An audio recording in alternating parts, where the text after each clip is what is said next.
The good news is we're all in this together. And when we see we're together, we can work things out.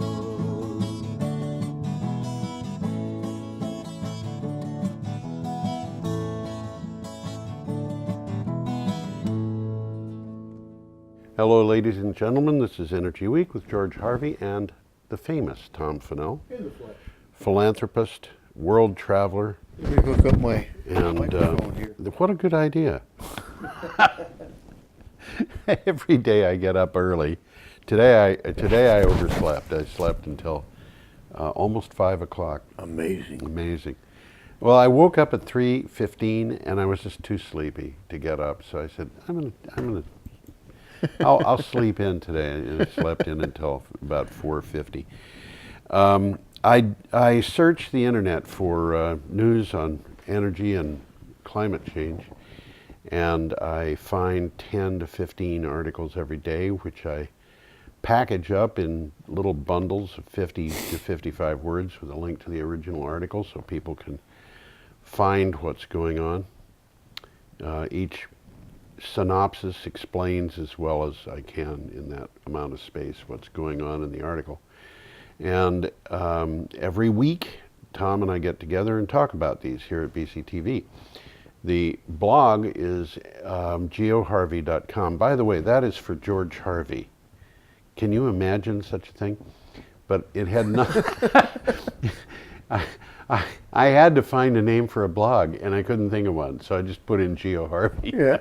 So? And that's what it became, because it was a thoughtless decision, almost literally.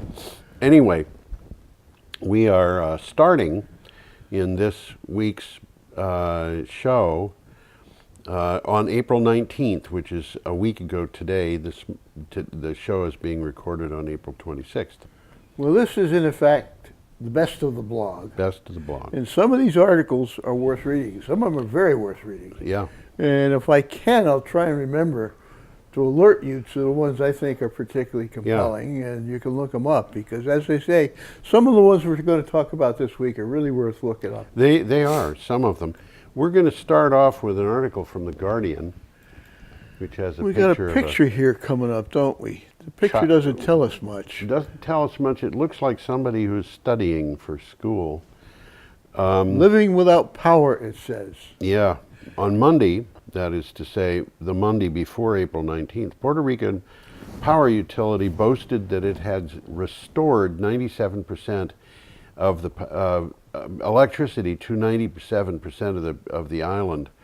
Nearly 7 months.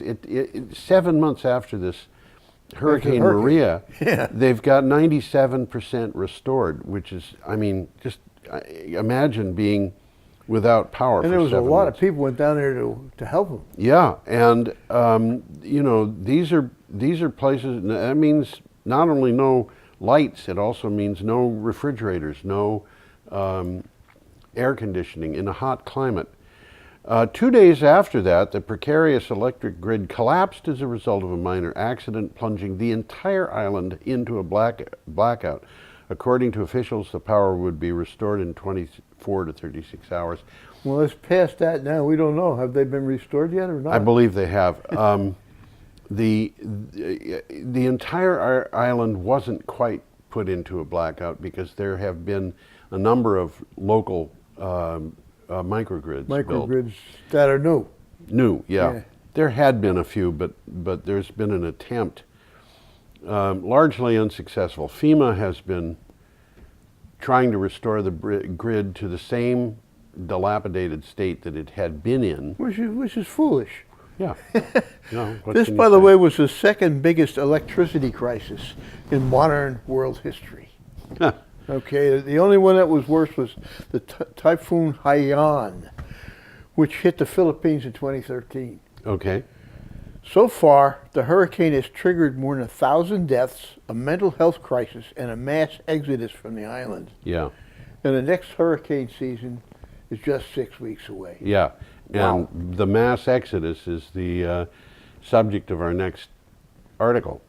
from the Orlando It Weekly. sure as heck is. This is a long human interest article. Yes, this it is. one is worth reading. Yes, it is. Hundreds of Puerto Rican evacuees could be evicted from Central Florida hotels this week. This is an untold story. Yeah. You know? Many Puerto Rican families staying on mainland since Hurricane Maria were relying on FEMA to extend vouchers they depend on for housing until May 14th. But on April 16th, FEMA told evacuees that aid would be cut off by April 20th. So they had 4 days. The fact, yeah, isn't that great? The fact that FEMA has not restored utilities at their homes does not qualify them for help. So FEMA is telling This is crazy. This is the federal government failing at its job and then telling people that it is not going to help them anymore because they're costing too much. And this is inexcusable. Oh, they don't say that. They say they're too lazy. I can think of a few lazy people in Washington, D.C. who are lazy in the head and in the heart. Okay. Well, let's move along to California. That was, by the way, I was actually asked to check that article out, to check for an article on that subject about almost 5 days before it came out because a friend of mine in New Mexico, who is a union organizer, had wanted to try to get help for these people who are not in New Mexico for the most part. They're in Florida and places like that. Okay, our next article is from Microgrid Knowledge. This is an interesting article, too. I'm not sure you're going to gain much by looking it up, but the article's interesting. Microgrid Dreaming is called. Yes. California Governor Brown makes it real at his ranch. This is California Microgrid Dreaming. Yeah. Right. In a walk the talk move, California Governor Brown now has solar plus storage microgrid serving his new home, a ranch north of Sacramento. Like 1.4 billion others in the world, the isolated home has no access to an electric grid.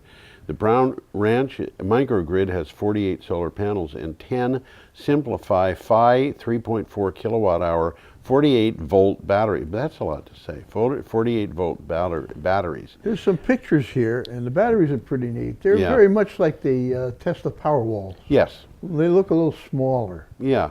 And they are a little smaller, actually, in terms of their capacity. Picture of this house that Governor Brown lives in, and it's a simple farmhouse. It's not a gubernatorial mansion. No, it's not a mansion. And during his inaugural address, Brown called for more energy efficiency, microgrids, and distributed generation to cut greenhouse gases. So he's kind of walking the walk. Yeah. Walking the talk. That's right. Yeah. Okay. And if you want to find these articles, by the way, go to geoharvey.com. You can click on the calendar to get to the articles of that day. We're up to Friday, April 20th. And we have a picture coming up. And we do that. Let's see where the picture is. Come on, you picture. There you go. And this is an article from Bloomberg, which was interesting. Well, before I even mention it, take a look at that picture. Yeah. It's hard to really get a grip on how big these things really are. Until you look at that boat. But there's a boat in that picture. Those things are large. Those are large. We'll be talking about that big. as we go through. And they go into the distance quite a ways. The UK just went 55 hours without using coal for the first time in history. And the UK is a coal mining country. Well, it was once upon a time. No coal was used for power generation by stations in the UK during the 55 hours from 10:25 p.m. in London on Monday, April 16th until 5:10 a.m. on Thursday, April 19th, according to grid data compiled by Bloomberg. During the same time, wind turbines produced more power. Coal is increasingly losing out to power sources that are renewable. And by the way, this record of 55 hours has already been broken. Good. Well, we will be talking more about coal losing out to renewables. I guess we will. And it's the economics. It's the economics. That's what's doing it. Yep. Okay. Should we go on? Yeah, this was a kind of interesting article too. From Tree Hugger. The first office building certified under Canada's zero carbon building standard. Right, and this is actually a fairly big deal. I think we'll talk about it again, won't we? Probably. Today. Yeah, I think so. I'm not sure. I don't remember. Yeah, we got something about that again. I think, yeah, but we will talk about it again in future shows, I'm sure. The Canada Green Building Council has announced the first building certified under their new zero carbon standard, an office building in Waterloo, Ontario. The building was built by the Cora Group and designed by Stantec. Waterloo is a hotbed of technology startups. It is where the BlackBerry came from and continues to thrive. The Canadians also have it's a Canadian group that's maintaining the passive house standard in North America. The zero carbon standard. Well, that's a separate thing from the passive house standard. They've got all these standards, and they have a number of houses, or buildings, I should say. The Bullitt Center, which was built in Seattle, is to passive house. But there have been Canadian houses and buildings to passive house standard, which means that it is not using any energy. Well, I got a definition. Yeah. Of zero carbon building. Right. Which is defined as one that is highly energy efficient and produces on-site or procures carbon-free renewable energy in an amount sufficient to offset the annual carbon emissions associated with its operations. Now that building we had last week that rotated on a that track, was pretty neat. That would have fit. That was pretty neat. Yeah, it was pretty neat. There's a lot of work being done on this. So I think we're going to talk about this again before the show's out. Okay. But we got another interesting article coming up. This one is, again, it's pretty close to local. Yep, this is Bowdoin. Bowdoin. And it's pretty interesting. It's a good one. Yeah, this is from Bowdoin. Bowdoin College. Yeah. Bowdoin College, okay. Bowdoin achieves carbon neutrality. Now for the next step. 2 years ahead of schedule, Bowdoin College has achieved carbon neutrality. On-site carbon emissions were reduced by 29%, with remaining emissions offset with renewable energy credits from wind farms. Bowdoin also announced a renewable energy project partnership that will result in the largest solar array in the state of Maine. Well, they've been busy there. They've been busy. They got a cogeneration turbine, which is producing electricity as a byproduct of generating heat. Right. That makes sense. They're converting their buildings from oil to natural gas. They're insulating pipes, and they're replacing all their lights with LEDs. Yeah. So they're getting ahead of the curve here. Yeah, and they're offsetting the fact that the natural gas is producing carbon emissions by buying emissions credits. Credits. I guess. Yep. Yeah. Moving along, we got another picture coming up and here. We are up to Saturday, April 21st. This is an interesting picture because when I was looking at it, I couldn't figure it out. Why do they have smokestacks? At a solar farm. And they're not smokestacks. They are turbines. Yeah. Tom and I have spent a little time before the show looking at this picture, and we've ascertained a few things about it. Let's leave it up for a second. Yeah. Those solar panels that you see there, the bluish gray stripes that run across horizontally. Yeah, it's not a lake. It's also not solar photovoltaics. Those are troughs that are capturing the heat, and they're piping the heat to that array of whatever they are in the middle of the picture. But we also figured out a few other things too. One of which is this picture was probably taken early afternoon, probably around 2 o'clock. And you can tell that by the shape of the shadows, which has to be coming from the left. Those things are pointing due south, so the wind is coming from the left, which means that it's coming from the west. And there's a couple of guys up there who look like they're putting out flags. At least 2, maybe 3. And we even think that there may be a horse and a camel in the background. There's definitely something like that. There's something like Definitely that off on something the like left. that. Yeah. We look at these pictures and see what we can get from them.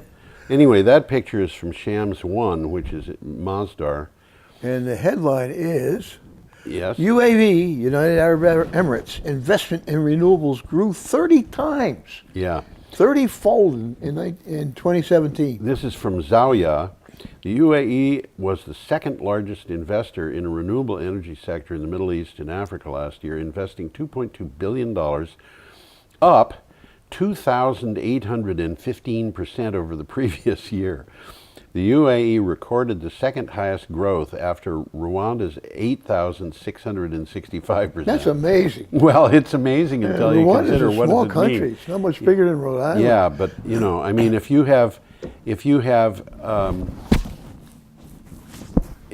you spend a penny on something, and you increase the amount that you spend by 8,665%, what have you increased it to? It won't buy you lunch. They're still spending a lot of money. They are indeed. As the African UAE is country, rich, but Rwanda's not. Rwanda has spent $400 million in the renewable energy sector in 2017. So these, when you hear the percentages, you got to say, what does that mean? What are we starting with? Yeah. But now, when you see that the UAE has spent 2.2 billion, and Rwanda has spent 400 million, these are actually substantial investments. Oh, definitely. Definitely. Yeah.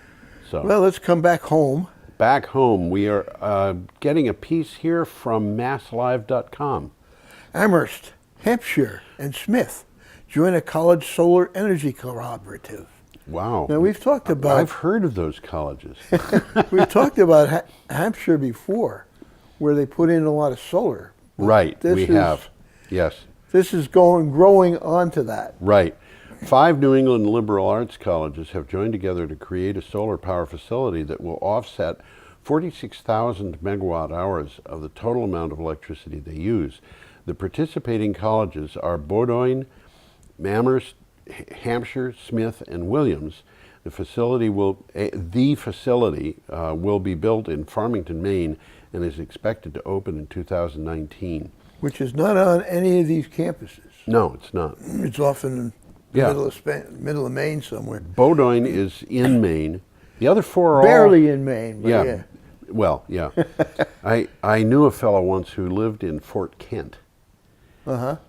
And driving from the Massachusetts border to home in Maine was an all-day operation, most of which was in completely desolate countryside. That must have been a while ago. Why? Fort Kent is in the northernmost tip of Maine. Okay. I was thinking it was in New Hampshire. No. Okay. It goes the whole length of the state, and almost all of it is in forest. Boondocks. Yeah, it's in the boondocks. Maine is a big state. It's as big as the rest of New England put together. And it's a lot of boondocks. It's a lot of boondocks.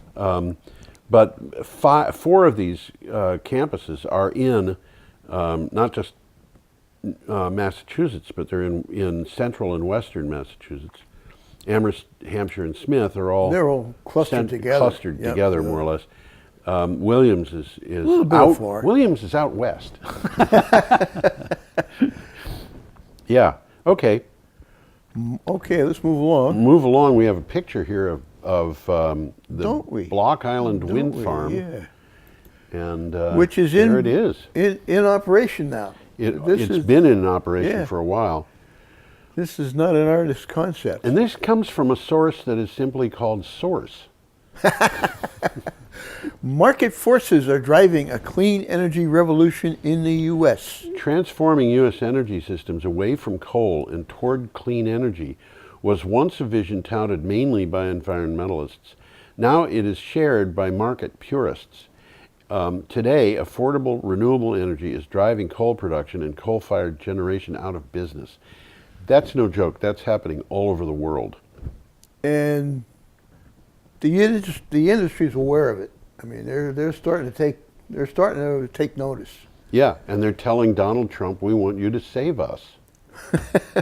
Well, there's a little takeaway from the article here. Despite Trump's support of coal, A recent survey of industry leaders show that utilities are not changing their plans significantly. Yes. So Trump can talk about coal and talk about clean coal, and these guys aren't listening. These guys are, and the plans say where they're going to close down. Well, they're the money guys. Yeah. Yeah, we have more of this to come from this broadcast. We are up to Sunday, April 22nd. We're just flying through the show. We got to slow things down. I'll talk a little bit about the markets, the role of markets in this whole situation. Oh, yes. Okay. They favor low costs. Yes. Okay. They emphasize the long view. The markets. Yeah. Okay. The markets loathe uncertainty. Price of fuel is Yeah. uncertain. Price Wall of wind Street is not. helping utilities finance billions of dollars of investments. So they Right. got their ear to the ground there. Yeah. And Yeah. utilities earn return on investments in capital infrastructure. Right. So it's beneficial to the utilities to spend money on capital, on infrastructure. And they know, if you think about the amount of time that it takes to build a plant, a nuclear plant can Couple take years. A nuclear plant can take 10, 15, Yeah. 20 years. Well, A it can, but it shouldn't. A coal burning plant can take 5 years, maybe longer. Yeah, they can. A natural gas plant, even natural gas, is going to have environmentalists complaining about it, and that'll take several years. Yeah. A wind plant, if it isn't going to be stopped altogether by people in Vermont who are desperately afraid that they're going to get nausea and headaches from wind turbines and that birds are going to be killed, and would prefer to have people killed by lung cancer and stuff like that from air pollution, and have 10, 20, 30 times as many birds That's killed kind by of pessimistic. coal. What's that? What you're just saying. Well, 200,000 Americans. This is the most conservative estimate I've seen. I've Yeah. seen lots of estimates. Yeah. I've been doing this for 7 years now, and I've seen lots of estimates on the numbers of Americans killed by air pollution. And the estimate from MIT that came out late last year was 200,000 a year. It was by far the most conservative. And we talked about this on the show this is several like times. 400 people a year in Vermont are being killed by air pollution. Air pollution is costing Vermonters probably $1,000 per person per year for medical, which is coming out of pocket. It's coming out of insurance. It's coming out of taxes, as opposed to all this terrible damage that's being done by the cure for the environmental problem of air pollution. This is not what I would call rational thinking. There's a lot of fear out there. There's a lot of fear. And there's fear of things that you are afraid of, and it turns out... That you don't really know about. Yeah, and it turns out that in some cases, the things that you're experiencing are far, far, far worse Than what you're afraid of. than what you're afraid of that you don't know about. So, I feel for people who are afraid. I feel for people who have problems. I have looked for 6 years for some kind of scientific evidence that people are getting sick from wind turbines, and I have not found any. Now, that doesn't mean it's not there. Well, they are, but it's not the turbines that's doing it, it's their attitude that's doing it. It's a nocebo. Yeah, and I haven't found any evidence that people are getting sick from the wind turbines. I've got found evidence of what you just said, but maybe they are. Maybe people are getting sick, I don't know. But certainly the wind turbines will prevent a lot of people from dying. And I just find that blocking them, especially considering, things like the slowdown of the Gulf Stream and the problems. We'll be touching base on that one. We will. Okay. Should we go on? Yeah, I think we should. We got a picture coming up. We are here. up to Sunday, April 22nd, and we have a picture of Copernic, which, I'll explain what that is as we go. I wonder where the name comes from, though. Oh, I'll tell you. I know where Okay. it comes from. This is a very interesting article. It's Yes, it long, is. it's fun. Yeah. Okay. And Copernic is the German pronunciation or German spelling of Copernicus. Copernicus, yes. And it's named after him. Yes. He was the guy, or one of the two guys, that said the Earth travels around the sun, not the other way around. Right. And you know what? They put Galileo in jail. I was sitting there thinking to myself, is that Copernicus? This is Indonesia. Maybe Copernic is some sort of Indonesian name. No, in Indonesia, Indonesia was a colony of the Dutch. Yes. So of course they had a very German-like language, which would have had a German-like name. I'll give you an example of what I mean there. If you go into a market and you hear somebody saying "Was kosten die Apfeln?" What does it mean? All right, that's German. Yeah. German. Was I think I kosten can die guess Apfeln? that. You might be able to. But if you heard somebody go into the market and say "Wat kosten de appels?" you'd say, this is a German trying to speak English, and he's almost there. Yeah. Except it isn't. It's Dutch. Oh, was that it? Yeah. Yeah. Huh? Interesting. And, but the point that I'm making is German and Dutch are very, very similar languages. Copernic, Okay. yeah. Okay, I'm sorry. Well, I'll give you the headline. Yeah, Copernic is changing lives in West Timor, which is part of Indonesia, right. with low-cost clean tech solutions. Yes. This is from Clean Technica. A nonprofit, Copernic, runs its Wonder Woman program in eastern Indonesia to empower local women with resources needed to start their own clean tech businesses. Copernic trains local women in a variety of clean tech solutions, including solar lanterns, water filters, and biomass stoves needing half the fuel of traditional fires. Well, this, as I said, is a very interesting article, and we could learn from something that they're doing. But Yeah. first, I'll get about who Copernic is. Yes, Copernic Global Investors is their official name. yes, It's a nonprofit organization that's headquartered in Indonesia, as you said, that distributes low-cost technologies to recipients in less developed countries using crowdfunding. So Right. they're right up on top of things. yeah. Products include solar lanterns that charge during the day and provide light and mobile phone charging at night. These are Why don't you lanterns. put that Let photo me put the picture back yeah. up. Yeah. These are people in Copernic's headquarters or store or whatever it is. And, this is a... Well, there's a stove that they're selling. yep, Well, I'll touch that because Yeah. they've got, as I said, they got a solar lantern that Yes. charges during the day. You bring it outside, bring it in at night, and it gives you a little light and it charges your telephone. Okay. Stoves require half as much wood as they're wood stoves. Now, we've actually talked about these stoves. These are rocket stoves. Yeah, they are. Instead they- of what they were using was basically campfires. Yeah. and Inside of a house. Right, and a rocket stove will use half the fuel. So it's a pretty good deal. And furthermore, the rocket stoves, a lot of them are light enough that you can take them outside to use them. Yeah, you can. And what they're trying to do is develop and delivering solutions for those in what they call the last mile. Yeah, And they're taking advantage of a resource. In this particular case, it's women, but it's not just women, it's housewives, yes, okay, who have time on their hands during the day. of when the course. kids are in Housewives school. have always got horrible amounts of time. Well, when the kids go to school, they got all more these time. women, in Indonesia who need electricity are sitting around during the daytime eating am I gonna bonbons do? and watching television. Well, in any case, they're using some of their time to learn about these wood stoves and learning about these lanterns and running around peddling them. Yeah. And they're making a little They're extra making money. a little extra money. It's a pretty good It's a good idea. deal. Yep, pretty good deal. The solutions offer real value to the customers buying them, Yep. as well as an opportunity for incremental income for local entrepreneurs selling them. Right. And the water filters that they're selling remove sediment and other harmful contaminants from rain or river water and transform it into safe, drinkable water. Right. And they run by gravity. Yeah. Yeah. Yep. These So are there's a takeaway there. Yes. Wonder Women, which they call moms here, yes. are out there in the community sitting with neighbors to show them how and why water filters, solar lights, and biomass stoves they have available are worthwhile.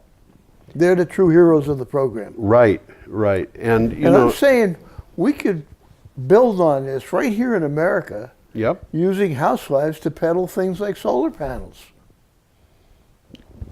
Why not? I don't. They think- work well in rural Vermont. Yes, they do. Well, maybe there should be a housewives solution in the United States. It would certainly Wonder Women. make sense. Wonder Women. Well, we've got one in Vermont already. Do we? Yeah, Mary Porter, I head don't know. of Green Mountain Power. Is that her name? Mary Power. Porter. Power or Powell? Powell. Powell, yeah. We were close. Okay. Dum-de-dum-dum. Dum-de-dum-dum. There I am. Yeah, pretty dumb. Let's hit the next one here. There was a Mary Porter who lived down the road from me when I lived in Winchester, New Hampshire. Thank you for sharing that. Yeah, there you go. We can fix this. Don't be dispirited by big oil's power in the age of Trump. Real climate change solutions are in reach. This is almost a must read. Yeah, This is a very interesting and informative article. Right. It's from the New York Daily News, and I've forgotten who wrote this article, but he was a very well-known environmentalist. I don't remember. I don't remember. How much time do we have? The scientists have long warned us that warming by 2 degrees Celsius, which is 3.6 degrees Fahrenheit, would be reckless. We are far more than halfway there, but with clear and ambitious targets, we can limit warming. And they're not kidding about that. Well, the key to climate safety is decarbonization. Right. Okay, getting rid of fossil fuels. Right. Okay. It's actually feasible at low cost and with a major side benefit, much less air and water pollution, as you have told us. There's another major side benefit, which is everything costs less, and there's another major side benefit, which is we can live more comfortably. Well, from this article, what they're suggesting is that the U.S. and Canada link up their resources. Canada has a lot of water power resources. Link up their resources, send power back and forth both ways, and hook it up to the grid, and the rest of the economy could be made all electric and zero emitting. Yeah. And they've done their numbers, and the numbers back them up. The numbers back them up. Yeah. So the final takeaway is we can fix this problem if we try. Yeah. And an adder to that is there's global global momentum as well. Momentum. Good. Okay. Well, you know, there's contrary views on that, and I think we'll be visiting a few of those from time to time. Nevertheless, we've got a picture coming up of a wind turbine off the coast of Aberdeen, and this is from wired.co.uk. Well, we talked about this last week. This is the world's largest wind turbine. Right. The world's top wind turbine can power your home in one spin. When we said that last week. Yeah.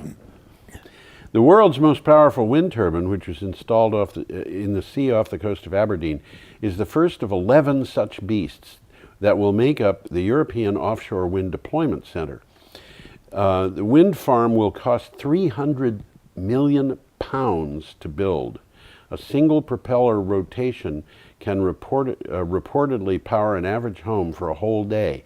Now, £300 million, I can't remember what the pound is off the top of my head, but that's more than $1. Yeah, it's much more than $1. That might be $400 million. 4 or 5, yep. And it is for 11 turbines. These things are very expensive. They're also very big. They're also very big. If you look at that picture off on the right, there's a boat. That's not just a boat. That's a very big boat. Well, a record farm will be able to generate more than 70% of Aberdeen's electricity demand. Right. So it's pretty big. Yep. They're putting in 8.4 megawatt turbines, which are the biggest ever put in offshore. They're 600 feet plus high. Yep. Okay. That's for just up to scale. the hub. This is over half the height of the Empire State Building, Right. which is the largest building in America. Yeah. Okay. GE has recently announced the development of a 12 megawatt turbine. Yeah. Half again as big as these guys. Yes. Okay, with a rotor diameter of 725 feet and a blade tip height of 850 feet. 725 pretty damn big. feet is like 2.5 football fields. Yeah, it is. That means each blade is longer than a football field, including the end zones. Yes, it These is. things are getting bigger and bigger. And by the way, one thing I should mention, is that these big wind turbines, and this is especially important on land, but the big offshore wind turbines and the turbines on land, the bigger they are, the better they are. The more efficient they are. Well, not just more Well, efficient, they are more efficient. There's more wind up there. But the bigger they are, the higher they Yeah. are. The less likelihood of a bird being hit. Yep. They make less noise because they operate more slowly. Okay. I mean, there's a whole set of reasons why these huge wind turbines, the ones that are used in utility scale wind or industrial wind, are much better than, for example, the alternative wind power, which you always hear anti-wind activists saying, I oppose industrial wind. Why does the word industrial get in there? Good question. Yeah. Interesting little backstory here. Donald Trump opposed this. This was the array that he opposed. Yeah, because he could see it from his golf course. Yeah, and he's going to have tourists going to his golf course to see the array. Yeah, he will. Actually. Probably, yeah. Okay, should we let's move move on? along. Yep, we are up Monday. to Monday, April 23rd, and we have a piece from oilprice.com. Renewables are booming in oil country. Yeah, the rapid rise of renewable energy sector has been astonishing. Both solar and wind continue to decline in operating costs while increasing in energy efficiency. The combination is making it difficult for coal to recover and poses a challenge in what had been oil-dominated areas. Well, that in the U.S. is called the Permian Basin, Yes. and it straddles Texas and New Mexico. And it's one of the most prolific oil drilling locations in the country. Right. Okay, yet the same location has also become the largest in the country for wind power.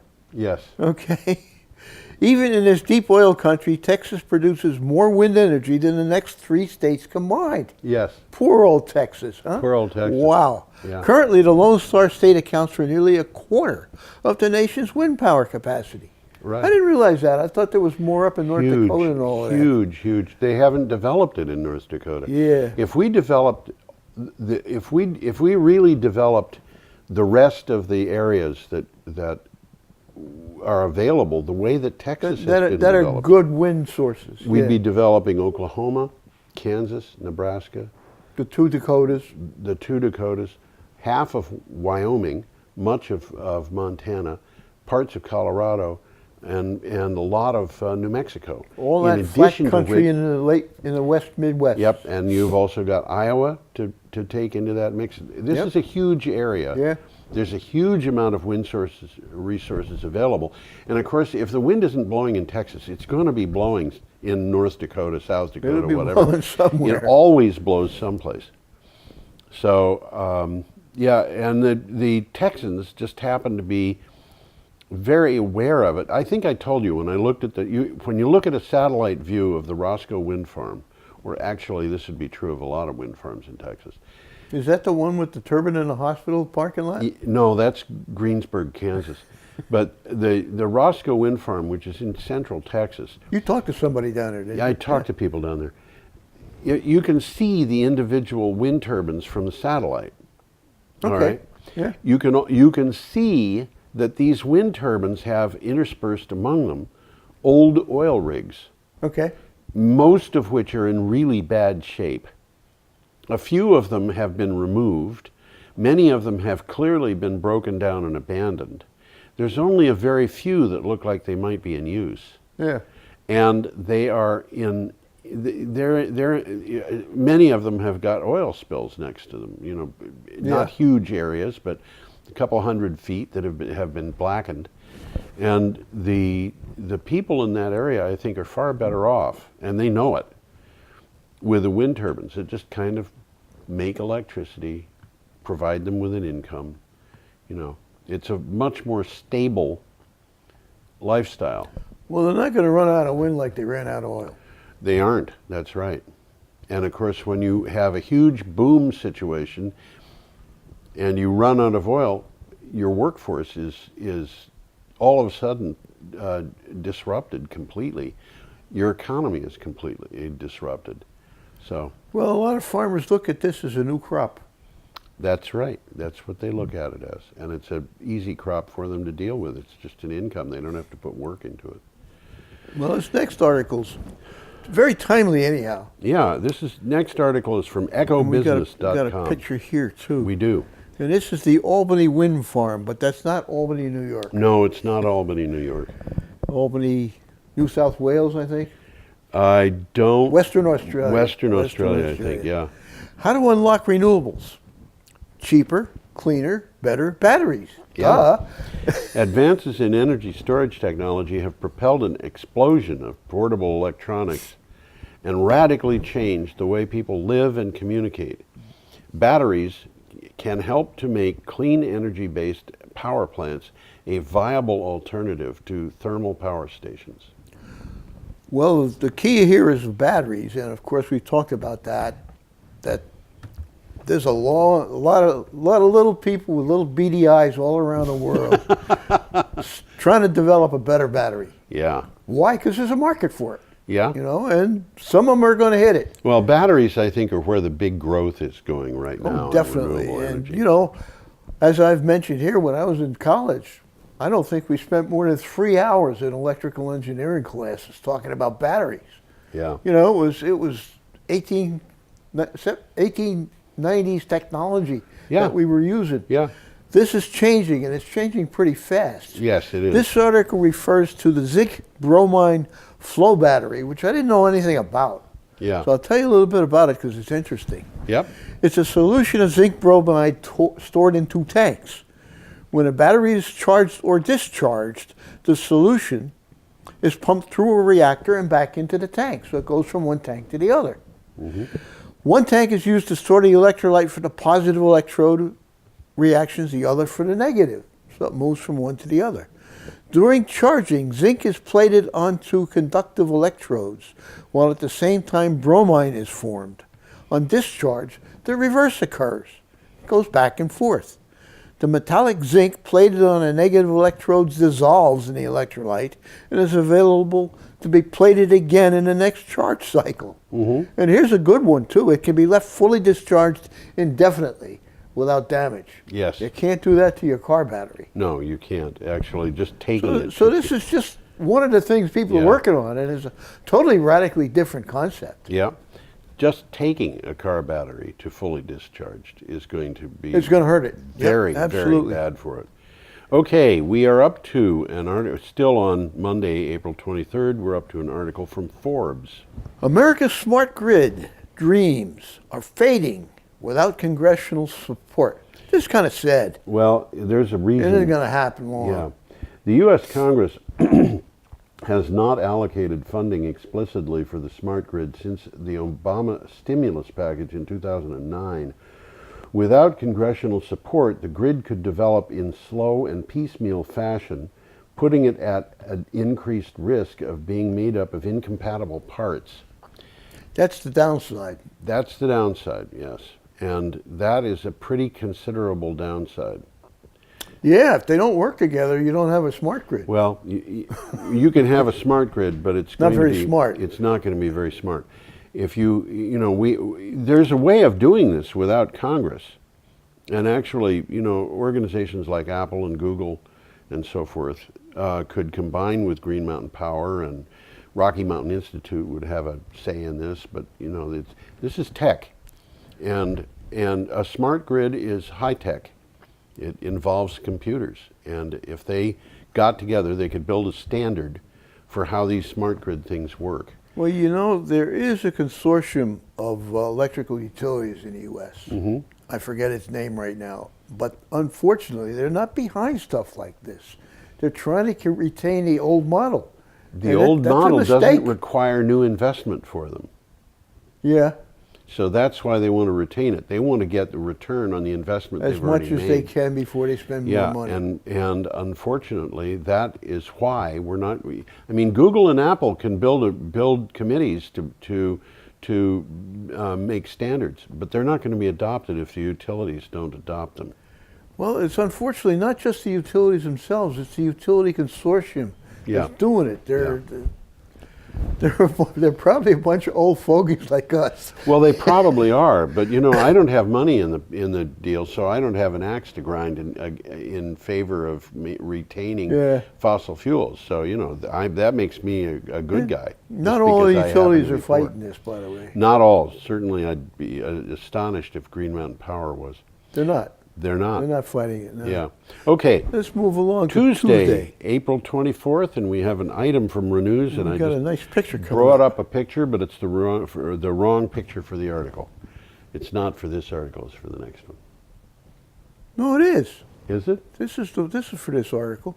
Oh, I put it in the wrong place, but I brought it up at the right place. How about that? France sitting on a tidal gold mine, and there is a tidal turbine. Yep.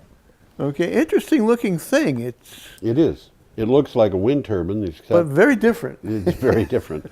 France is sitting on a tidal energy gold mine that could see as much as 2 gigawatts of projects at Le Raz Blanchard off the Normandy coast in 2027, according to developer Atlantis. The company has submitted a strategic plan to the French government outlining how 1 gigawatt of tidal power could be delivered by 2025 and 2 gigawatts by 2027. I don't know what 2 gigawatts of tidal power is, but my guess is that it's pretty close to 1 gigawatt of nuclear energy. It's probably more than that. This is going to produce electricity 4 times a day.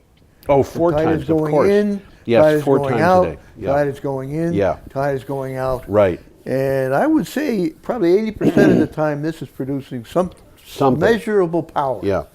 But it's very predictable. You're going to know exactly when this power, exactly. And that makes it more valuable than a single wind turbine or something like that. And what they're saying, it'll take 1,000 of these guys to produce 2 gigawatts. Okay. Okay. So that's 2 megawatts. But it's sitting there, and as they're saying, it's a gold mine. Yep. All we got to do is spend the money, put them down there, sit back and count the blessings. Yeah, absolutely. Now we are up to an article from Callanish Energy. This is an interesting one too. Turning CO2 into pipeline quality natural gas possible. Well, it's always been possible, but now it's starting to make sense. Yeah. SoCal Gas and Opus 12 announced a successful demonstration of a new process to convert unwanted carbon dioxide in raw biogas into methane via a single electrochemical step, Callanish Energy reports. This represents a simpler method of converting excess renewable electricity into storable natural gas, according to the companies. Now, what's happening here, biogas is what you get out of a digester. Out of a digester, which could be from farm waste, it could be from human waste, municipal. In London, they make it from coffee grounds. Yes, coffee grounds. A lot of different things can be used for these. Yeah. And what happens is that the reactor produces methane, but with that methane is a very large amount of carbon dioxide. Absolutely. So what these people are doing is they're turning that carbon dioxide into more methane. Right. Which means you're getting closer and closer to a gas that you could put straight into a natural gas line. Exactly. And that in turn means, of course, you could have stored it, but it makes storage more valuable. So you can make this stuff when the wind is blowing, when the sun is shining, when the tide is coming in or going out.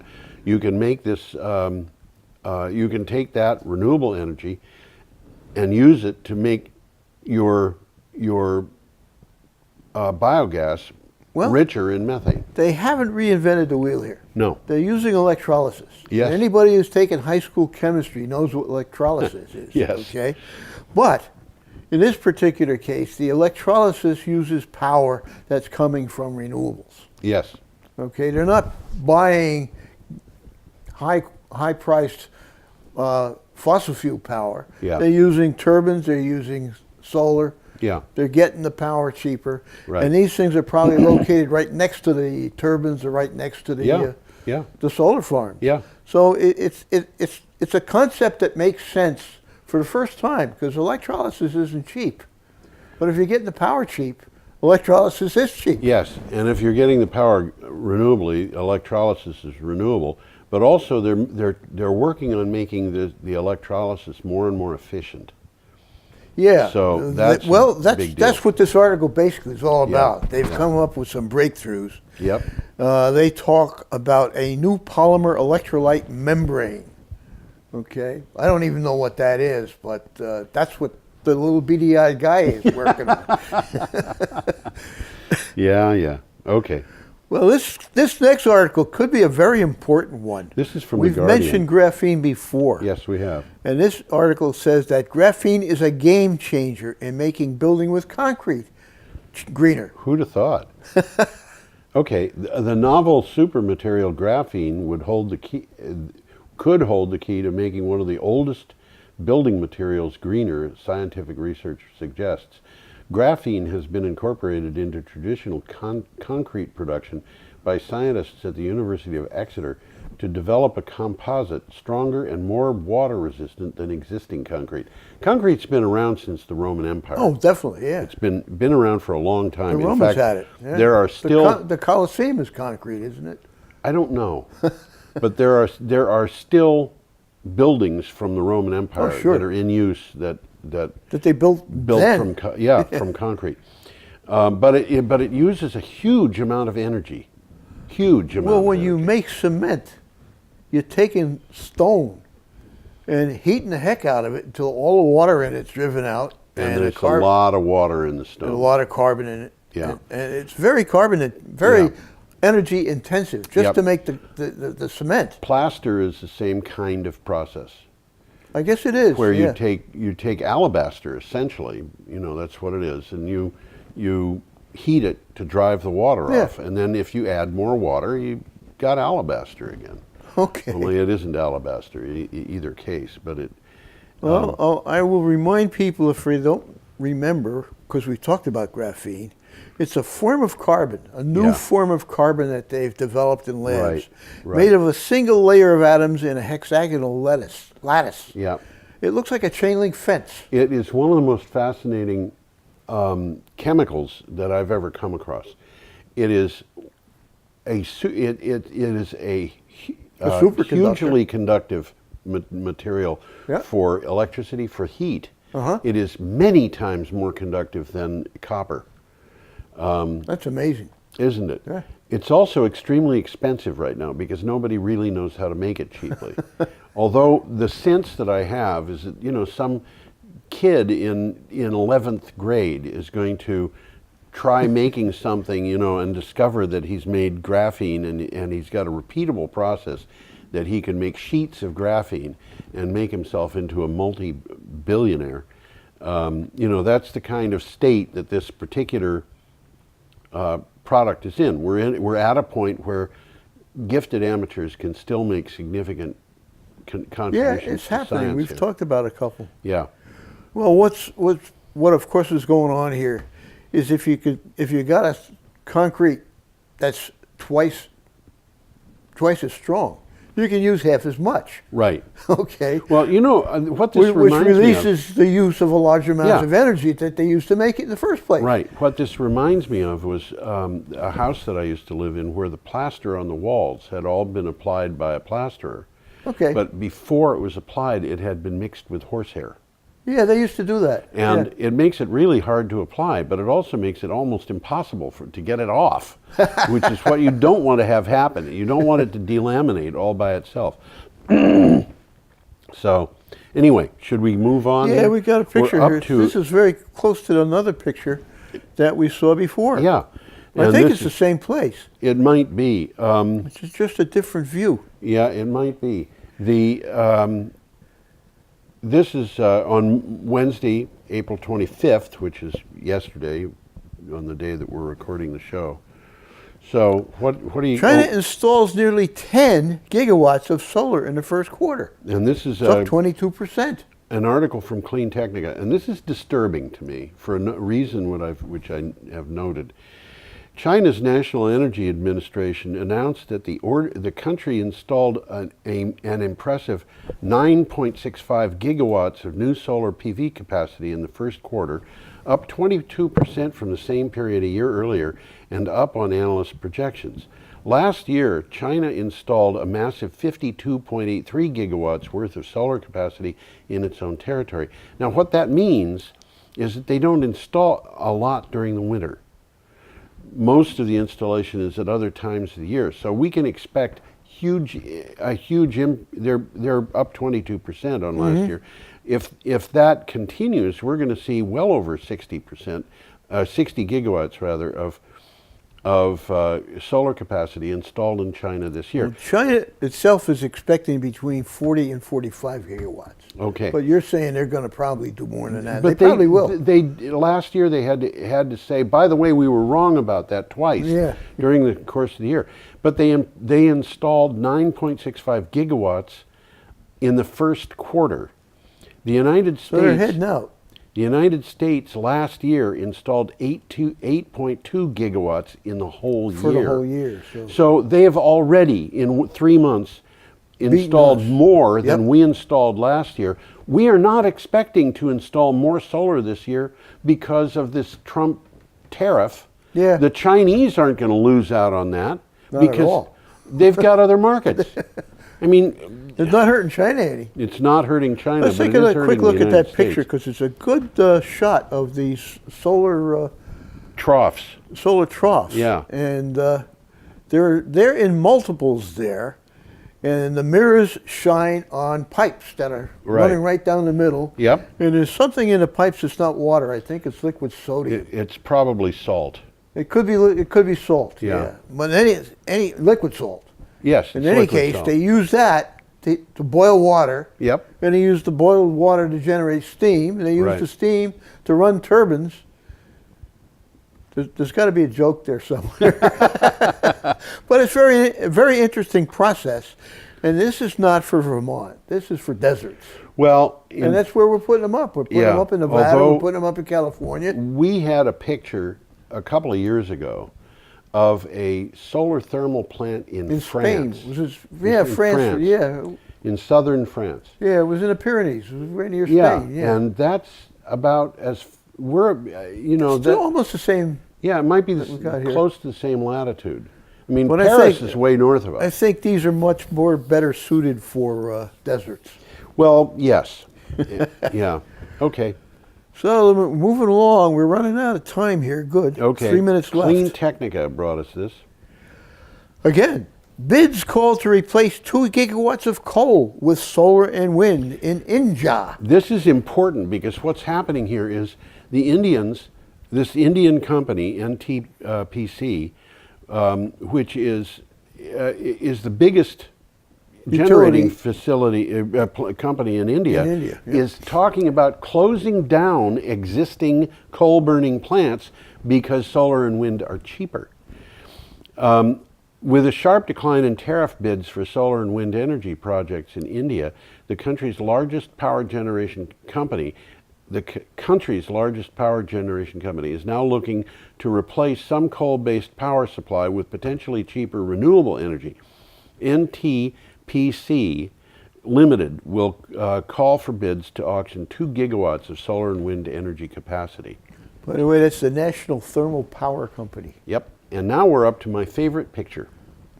Well, I'm just wondering, what's going on is the new tariffs coming in on the bids are substantially lower than they're now paying for the electricity. Yeah. So why would they want to run those expensive plants when they can get the electricity cheaper elsewhere? I mean, it's a standard Well, this is our last article coming up, I think. Yes, so let's take a quick look at the picture here. A look at the picture. That's Iowa. That's Iowa. And I just love the browns in that, That's a nice picture, actually. Isn't it nice? Yeah. Okay, this is from Renewables Now. Wind and solar bring 98% of the January-February large capacity additions in the U.S. A total of 1,568 megawatts of large-scale wind and 565 megawatts of large-scale solar power capacity became available in the U.S. in January and February of 2018, according to a report by the Federal Energy Regulatory Commission. The only other source that added some capacity in the period was natural gas, which added 40 megawatts. So what they're spending money on is wind and solar right now. Yeah. No nuclear, no coal, no oil plants came online in the U.S. during this period. Yeah, which has happened over and over again with increasing frequency in the last. Money talks. Yeah, it does. Okay, we are up to the end of our show. It's the end of the line. Maybe I should put this thing up. There you go. Energy Week. Have a perfectly lovely week. Thanks for watching. See you next week. Bye-bye.